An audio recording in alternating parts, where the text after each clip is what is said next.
আসসালামু আলাইকুম রহমতুল্লাহি ওবরকাতুহ। আশা করছি সকলে ভালো আছেন। আল্লাহ যেন সকলকে ভালো রাখে।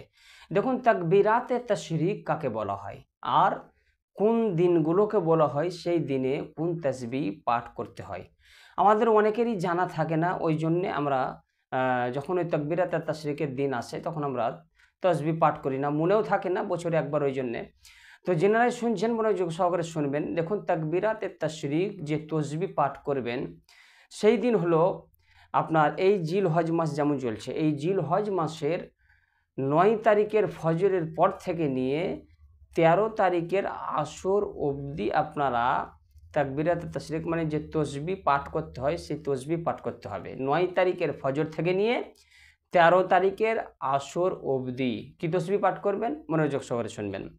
আল্লাহু আকবার, আল্লাহু আকবার, লা ইলাহা ইল্লাল্লাহু, আল্লাহু আকবার, আল্লাহু আকবার, ওয়ালিল্লাহিল হামদ।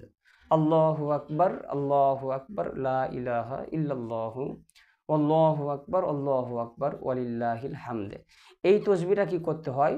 ফজরের পর ৯ তারিখের ফজরের পর থেকে নিয়ে ১৩ তারিখের আসর অবধি এই তসবিহ পাঠ করতে হবে।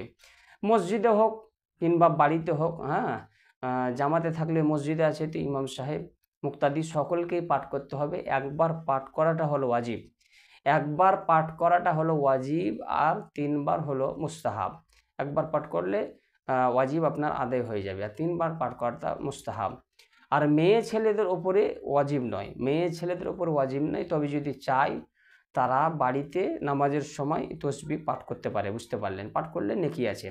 অতএব যখন ৯ তারিখ আসবে আপনারা লক্ষ্য রাখবেন, ফজরের পর থেকে নিয়ে ১৩ তারিখের আসর অবধি অবশ্যই এই তসবিহ আপনারা পাঠ করবেন। আশা করি বুঝতে পেরেছেন। ভালো লাগলে লাইক করবেন এবং নতুন হলে চ্যানেলটাকে সাবস্ক্রাইব করবেন।